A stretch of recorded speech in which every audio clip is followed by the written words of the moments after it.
Hello there. Today, I am going to be making myself uncomfortable. How, you might ask? By reading kiss scenes.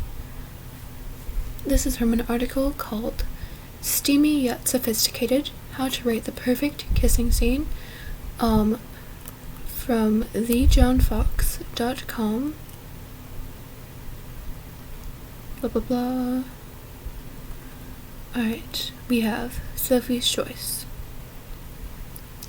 In the shadows, her face was so close to mine that I could smell the sweet, ropey fragrance of the sherry she had been drinking, and then her tongue was in my mouth.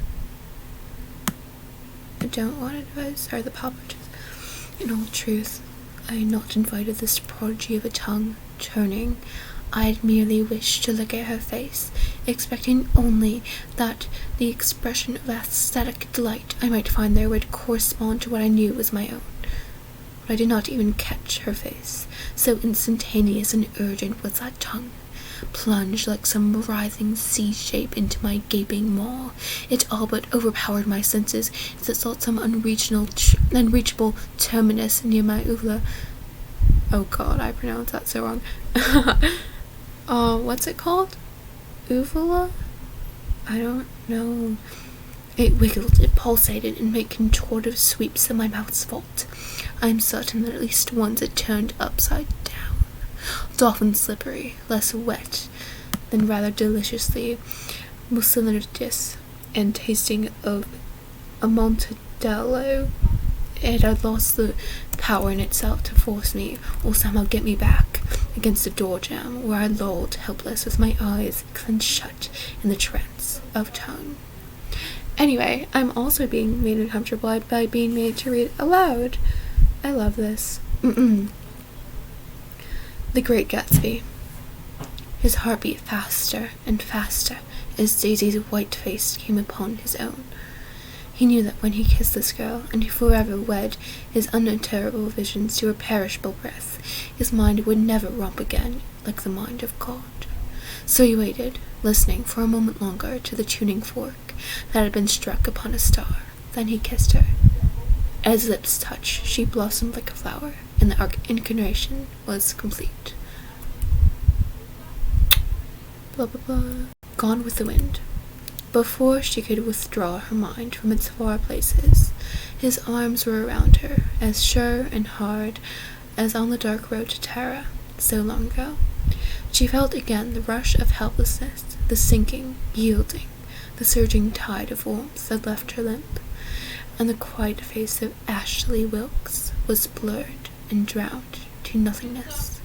He bent her head against his arm and kissed her, softly at first, and then with a swift gradation of intensity that made her cling to him as the only solid thing in a dizzy, swaying world. His insistent mouth was parting her shaking lips, sending wild tremors along her nerves, evoking from her sensations this is so creepy that she had never known she was capable of feeling. And before a swimming giddiness spun her round and round, she knew she was kissing him back. Siddhartha? She drew him toward her with her eyes.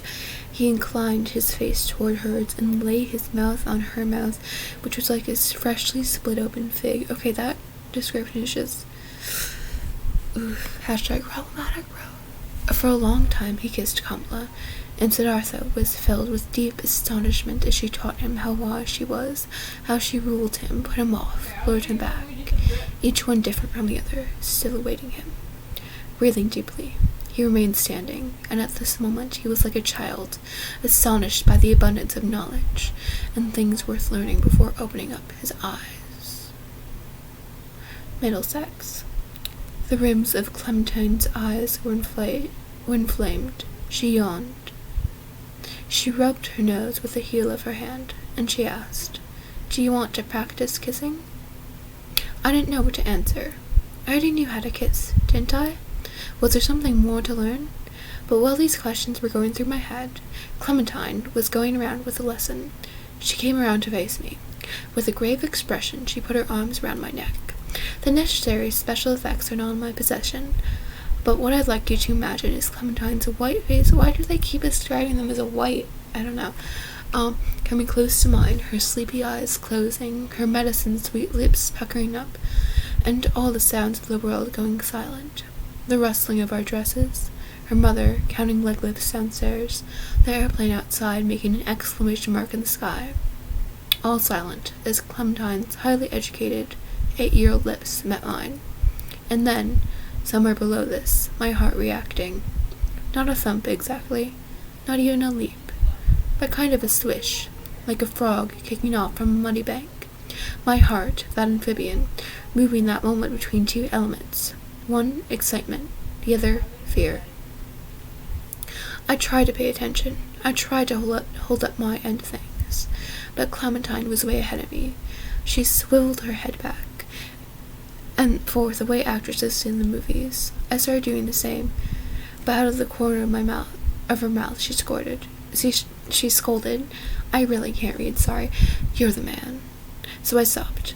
I stood stiffly with my arms at my sides. Finally, Clementine broke off the kiss. She looked at me blankly for a moment, and then responded, "Not bad for your first time." Lolita. Why do they have Lolita? Ew. Okay. I am skipping this. Jane Eyre. For a while I pronounced this as Jane Eyre. I'm not quite sure why. The rain rushed down. He hurried me up the walk, through the grounds, and into the house, but we were quite wet before we could pass the threshold. He was taking off my shawl in the hall, and shaking the water out of my loosened hair, when Mrs. Fairfax emerged from her room. I did not observe her at first, nor did Mr. Rochester. The lamp was lit. The clock was on the stroke of 12. Hasten, to take off your wet things," said he, "and before you go, good night, my darling." He kissed me repeatedly. When I looked up, on leaving his arms, there stood the widow, pale, grave, and amazed. I only smiled at her and ran upstairs.